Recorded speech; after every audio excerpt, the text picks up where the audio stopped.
For the most part, all the pins and needles that people were on the past several months regarding MLB's lockout seem to have worked themselves out for the highly anticipated launch of this brand new 2022 season. We've had a few pitches to the head in the first weekend, a couple of bench clearing brawls, and we actually even had an elderly coach threatening an opposing pitcher. That was actually kind of funny to take a look at that. So that means to me, baseball is back.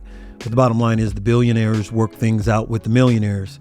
And as a result, the fans of Major League Baseball will benefit greatly in the coming months. So let's start MLB's 2022 season off with a quick discussion with our MLB guru, Jorge Martín. Hope you'll enjoy.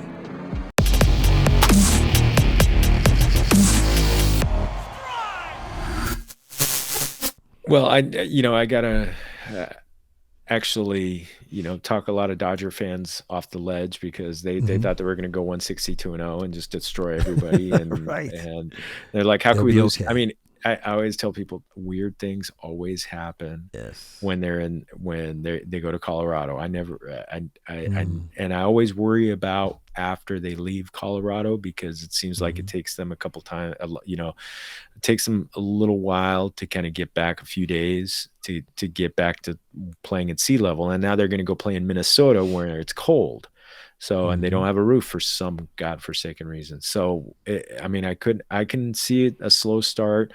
I'm going to, specifically, I'm going to keep an eye on Cody Bellinger and Max Muncie. Bellinger really struggled during the spring training games.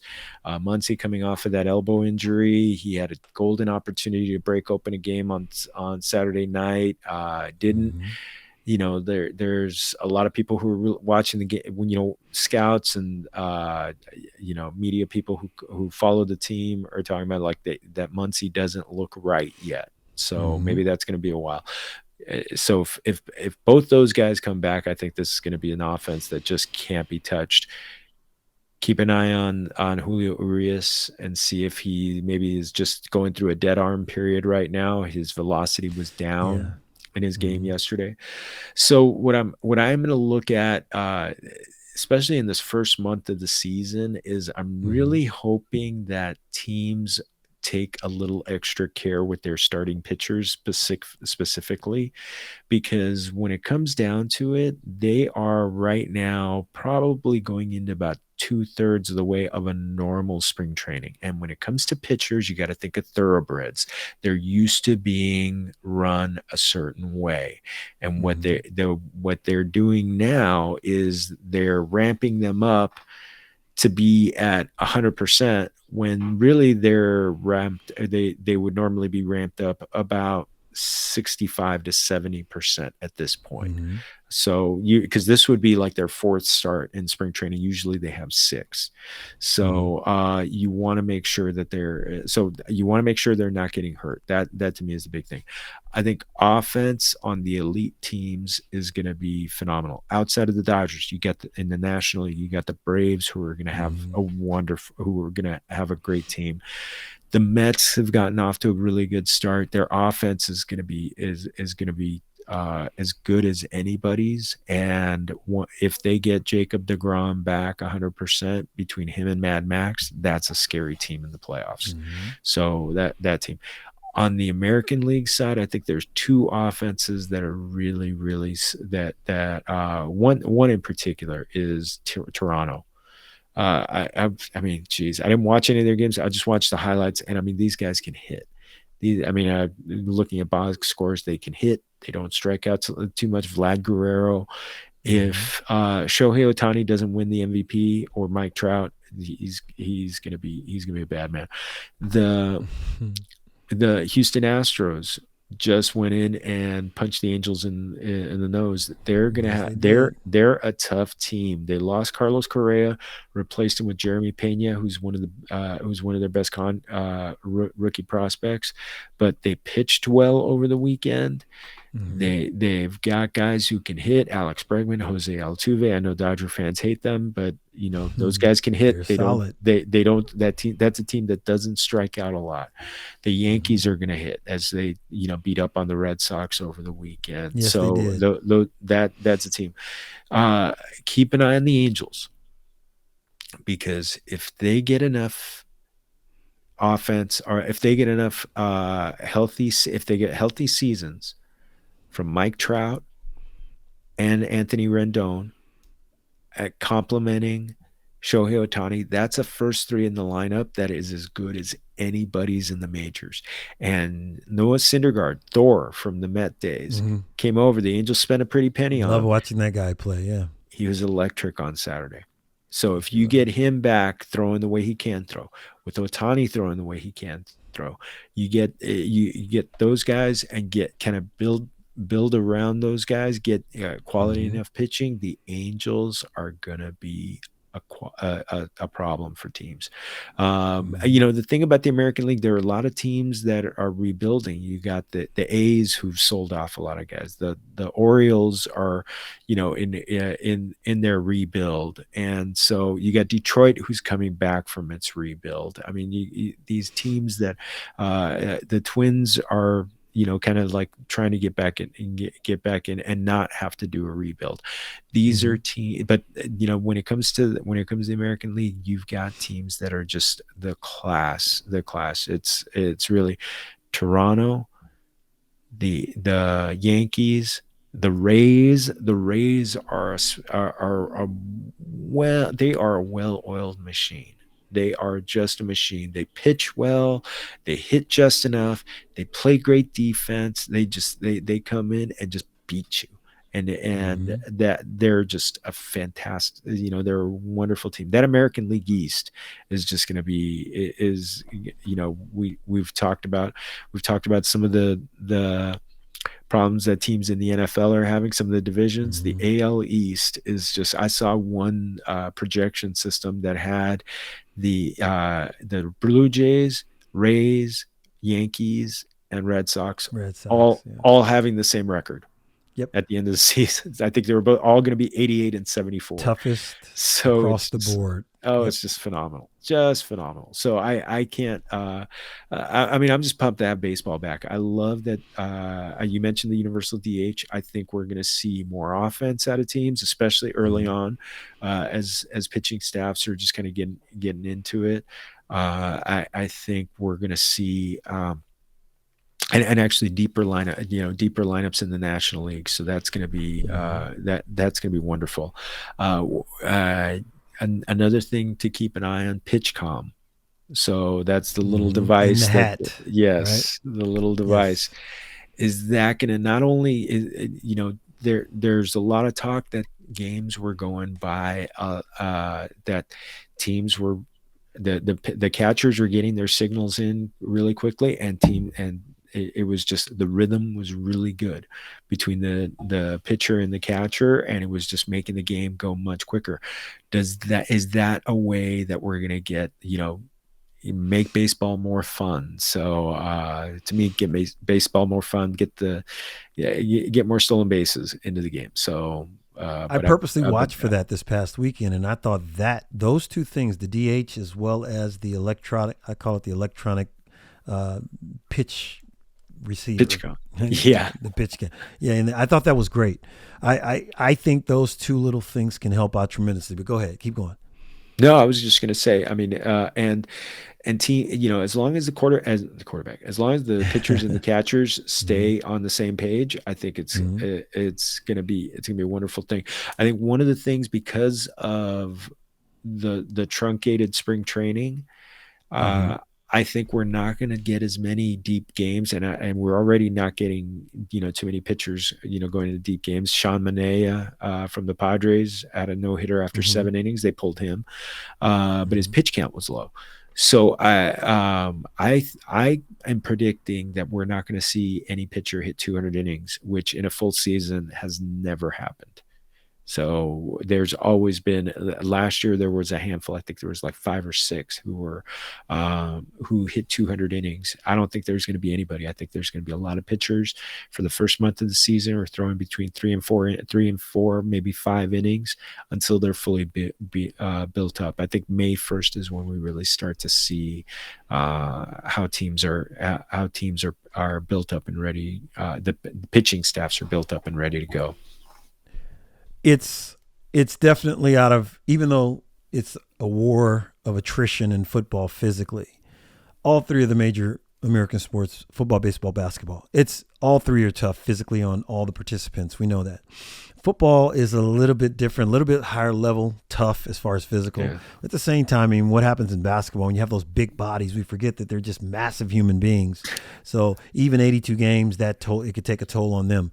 Baseball, I've seen more hamstrings popped than any other time because there is a lot of sedentary time within each game. You're in the outfield, you're warmed up, you're doing this, and then you go sit.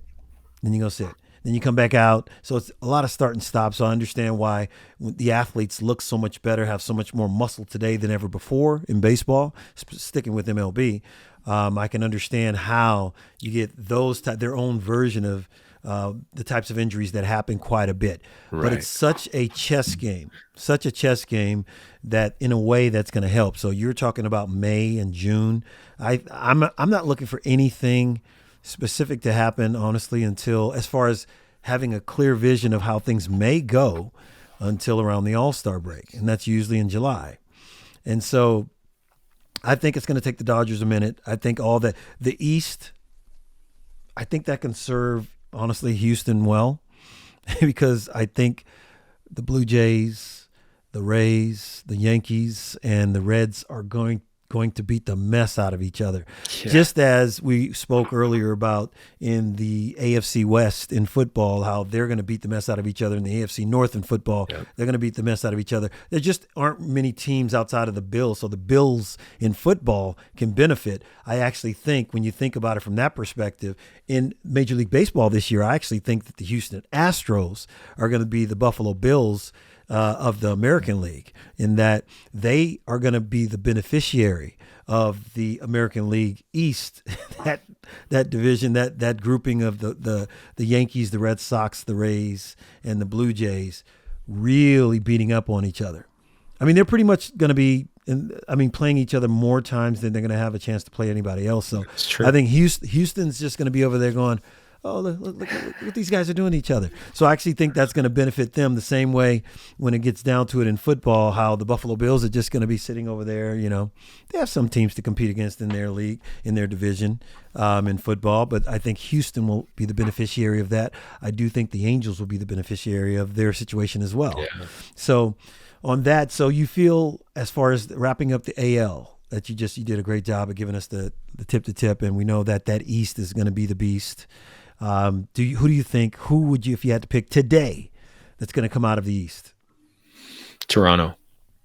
I think they're going to have just enough pitching, and that lineup is just lethal. 1 through 9, they're just good up and down.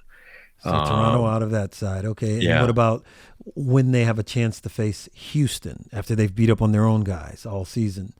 Do you think Houston can hang with them? Oh, yeah, I think Houston can hang with them because they've got good pitching. Justin Verlander, back from Tommy John surgery, looked fantastic on Saturday against the Angels. I saw him as well. Yeah, he looked really good.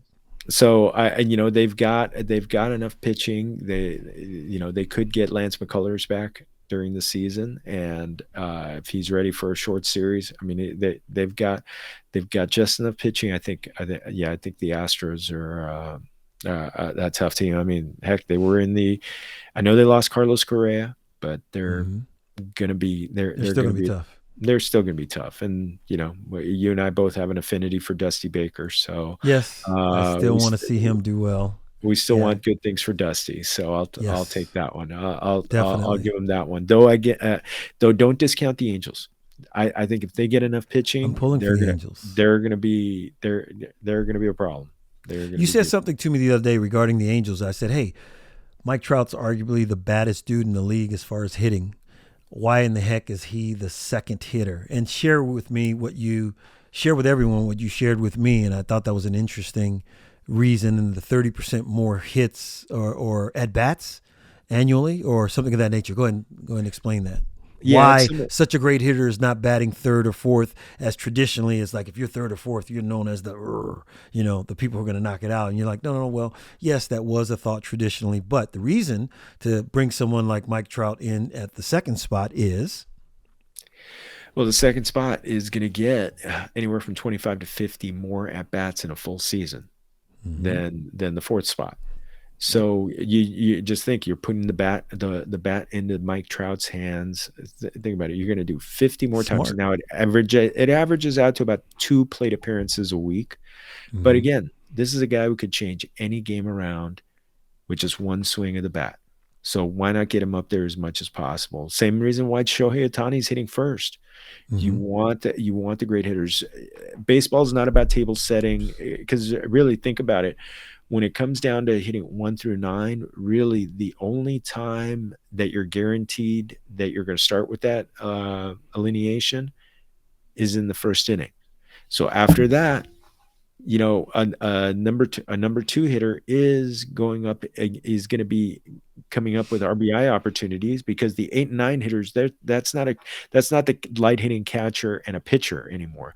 No, those DHs. are real hitters. So the DH is lengthening lineups. So they're turning over the lineup. So these guys are going to be coming up with runners on base. So get them up in the lineup as much as possible. Absolutely. That's a great little fact that I loved when I thought about it this weekend. When you gave that to me, I'm like, that makes a lot of sense. That makes a whole lot of sense. So Toronto and Houston, you figure are going to be the guys last standing on the AL side, not just to be a homer, but realistically, most people are betting our Dodgers. And who else would be it on the NL side, on the National League side? The Mets? The Mets are going to be really good. The Braves, defending world champions. They added Kenley Jansen to that bullpen. Yes, they did. My buddy Greg, I'm going to say this right now because I'm going to bring him on one day because he wants to debate you about you and I. Because I always write, every time he gives me a negative on Kenley Jansen, I always just type back HOF, and that's it. And that just burns him up. He's like, he thinks right away, whoever replaced Jensen as our number one bullpen guy the other day on the Dodgers, I'll have to look at it and see. But right away, that kid had a great game and the Dodgers win. Yeah. Right away, he texted me and said, hey, we don't need Jensen. We have this guy. And I was like, I just typed back HOF, just to get under his skin a little bit. But we'll have a good debate on that one day soon. So national, you're looking at those three. Dodgers, Mets, Atlanta. Yeah, the other teams one of the things, the Giants, everybody wants to pick against them. Yes. All they do is win. And yes, they do. I think they solidified their pitching staff in the offseason, which I think is going to be scary good. They always get enough bullpen arms to be able to win a bunch of ball games, and they play the platoon so well that they hit just a ton of home runs. I think they led the National League in home runs last year, which I didn't see it. So I'm not gonna discount them. The Padres do not have Fernando Tatis for the first 2 to 3 months of the season. He's got a broken wrist, but if they can hang on, and when they get Tatis back, they're gonna be good. They got this kid CJ Abrams who came up. He's one of the best prospects in baseball. His left-handed hitting shortstop. Maybe already is, if he's not the fastest guy in the MLB, he's top 5. He is just that scary quick. He's a left-handed hitting shortstop who just hits. And so they might, if he comes up and he gets consistent playing time and he gets and he catches fire, you could be talking about rookie of the year right there. And the Padres need, their pitching staff needs to get, firmed up, but they've got a top prospect, Mackenzie Gore, who top left-handed prospect who just had a great first start in the minor leagues. He may be coming up to the big leagues very soon, maybe even as this week, because they've had a couple of injuries to their pitching staff. Maybe he's ready to come in and contribute. So I think the Dodgers should be the favorite, but I think it's close. Oh, and I haven't talked about the Milwaukee Brewers, who have one of the best starting rotations in baseball, led by the defending Cy Young winners, Corbin Burns, Brandon Woodruff, and Freddie Peralta. High strikeout, hard throwing players, hard throwing pitchers. They are all excellent, and they are built for October. They're going to be a tough team in October. This is good stuff. Lots to look out, right? There a lot of chess pieces will be moving over the next several months, and that's why I wanted to start us off with here's a 30,000 foot view, along with what's happening with the new technology that's coming into play with the signs, as well as just the flat out long awaited, long overdue DH in the National League. Yep. You know, and it didn't make the American League that much better. I'm like, I disagreed. I was like, now when I look at the Dodgers rotation, and even when Bellinger's having a tough time, he's such an amazing fielder. I mean, I saw him this weekend. He is one of the best I've seen ever. I mean, when he's in the field, I'm confident that not many people are taking chances when he's getting near the ball or he has the ball in his hands as far as tagging up, number one. So he's deadly in the outfield. He's blazing fast. When he does manage to make it on base, he's having a hard time. Obviously, right now, he's in a slump that's carried over from last year. But when he was able to get on a couple times, he and Chris Taylor, they really put stress on the defense. I think when these guys are on base, and you think he's a tall, lanky, he's blazing fast. So when he gets it together, and Mookie's not far from finding a lane as far as his hitting. You can tell he's just off. You're not going to hold him back for long. Once he finds that little crease where he's going to go, okay, I'm good. Once he gets going, once Bellinger just goes up to the mid 200s, bat 250, I don't care. Once he's just there, not in the 100s, right? And once he's around the 230 to 250 range, that'll be enough to keep him going. And Muncie, like you said earlier, I think the Dodgers are kind of freaky. I think Trey Turner, when he gets going, I think Justin Turner is going to do what he always does. Just doesn't say a word. Yeah. And when you least expect it, crack, crack, crack. And so everything's going to happen around that. I think Taylor's going to settle down. He had a wobbly first weekend on the defensive side of the ball. Offensively, he was actually really good.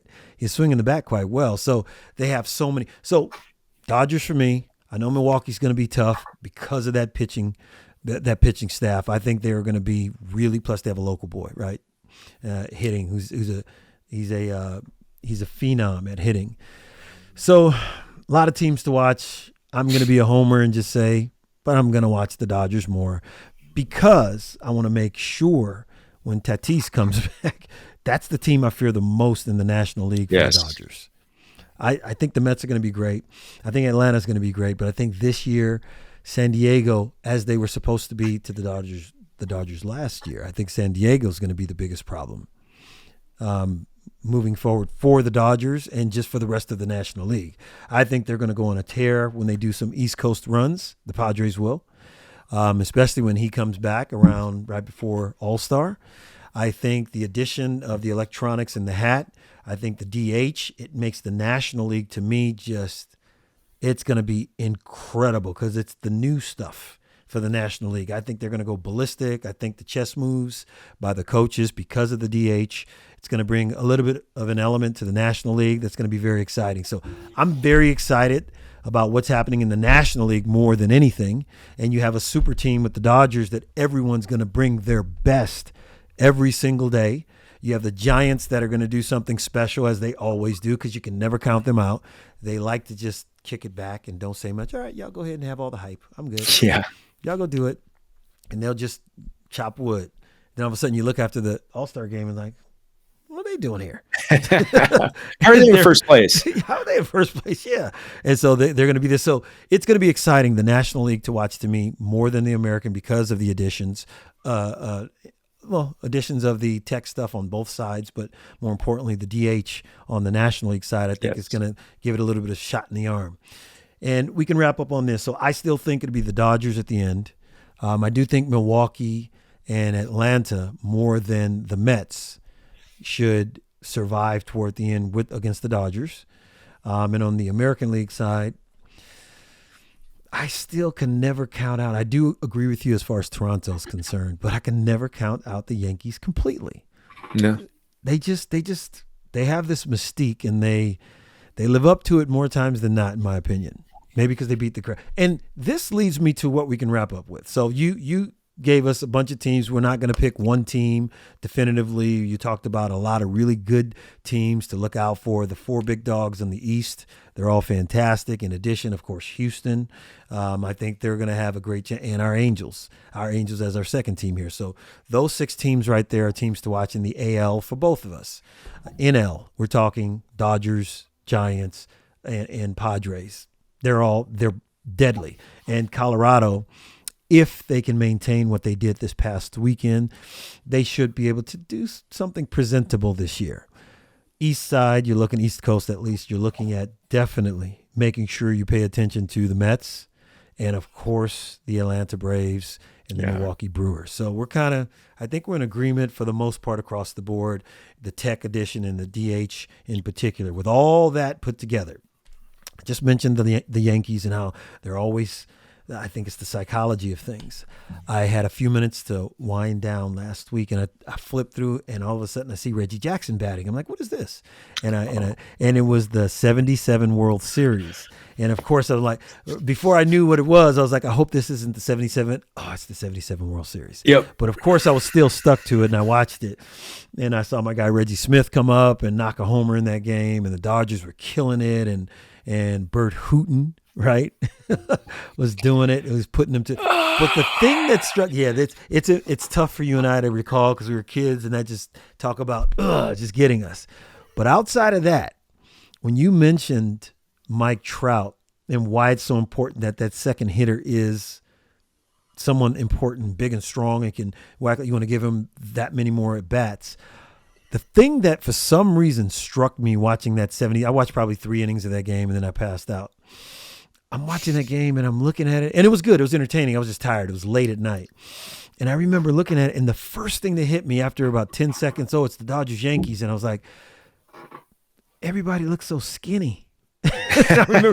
Reggie Jackson, I remember him he was muscular, so I thought. Chris Chambliss was, big muscular guy. And of course, Reggie Smith, who was my favorite Dodger, along with Dusty Baker and Ron Cey at the time. They all got up. Ron Cey, cleanup hitter. And I'm looking at Ron Cey, and I'm like, he's like this little dude, and he was the cleanup hitter. And the pitchers look like they look like any average everyday Joe today. Even average everyday Joe guys today are in better shape than what some of those MLB guys looked like back then. It was a trip. So now I guess that's why when Vlade Divac first joined the Lakers, when everybody was like, this guy actually smokes at halftime in the locker room, and everybody was like appalled. And I'm like, that's what athletes used to do back then, right? It wasn't a big deal. They didn't think about fitness the way guys do today. It's almost. I did an episode on comparing athletes today to just pre-1990. Forget about 77. I think it's unfair. And I put like Mike Trout next to like Ty Cobb, and I put LeBron next to Bob Cousy. LeBron can play point. And then Bob Cousy was this little dude doing his thing. And then Patrick Mahomes next to, I forgot who, someone with a leather helmet playing quarterback back in the day. And you could just see just the body types are just universes apart. And so the athletes today are incredible to watch. And we'll wrap up with this.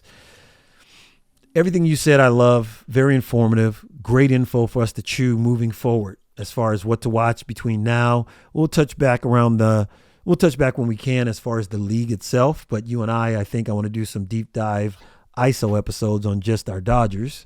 We'll do something on that because they're the most interesting team to watch. I don't think just from homer perspectives, right? People who are being homers, but I do think that the rest of the league is marveling and keeping an eye on them. And so I definitely want to do a little bit more deep diving on the Dodgers, number one. I do think that the technology and the DH are going to be great, and I'm looking forward to whatever's coming out.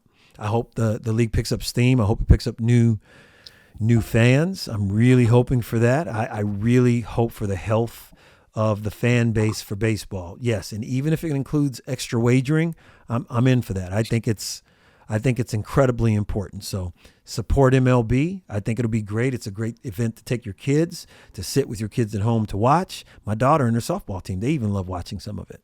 So anyway, that's what we'll go at. Last words, anything else you want to add about the league, players in particular, But we'll touch base again with you. But you go ahead if you can have the last word, man. Oh no, I'm just I'm so fired up to have baseball. I mean, I really just kind of checked out during the lockout, and I'm just so happy to have the game back. And it's something different about hearing the crack of the bat and a well struck home run. It's just or just the pop of the mitt on a big time fastball. So it's beautiful. It's a beautiful game, and I'm so happy to that it's back, and so thankful that you created this reason for us to talk about it. Absolutely. And we'll talk a lot about. I want to support it to the best of our ability because, like everything that you mentioned a second ago, I echo. I think it's an important game to continue. I hope they continue to modify things that will allow the fan engagement to be at a much higher level, especially for those that are younger. And I don't think they need to do pop and flash. No, we have to immerse people quite a bit more into just what the foundation of the game happens to be. And it's a beautiful game to watch. I love the strategy. And I love watching these athletes today do what they do. 77, watching that game, it was kind of cool, but I did fall asleep on it. I'm not falling asleep on games today because the athletes are different. And those are my Dodgers in the World Series. But I was looking at them like, I'm so accustomed to seeing super athletes now. And I think that's part of it because they do. Mike Trout, that home run he hit this weekend was ridiculous. Cody Bellinger with the wind blowing, going after this ball that everybody was like, oh, he's not going to get it. He's not going to get it. He got it. Exactly. He was flying. And a couple of guys on Colorado made a couple of daring plays that robbed the Dodgers of a few things this weekend. So I appreciate that, even though I was mad that they stole something from the Dodgers. I have a huge appreciation for it, though, regardless. So anyway, that's where we are. Jorge and I will come back. We'll do some more baseball. We'll do some more football and anything else that comes up over the next several weeks. Glad that we're back in the flow, and I appreciate you joining me, man. Salud, my brother. Thank you. All right. Take care.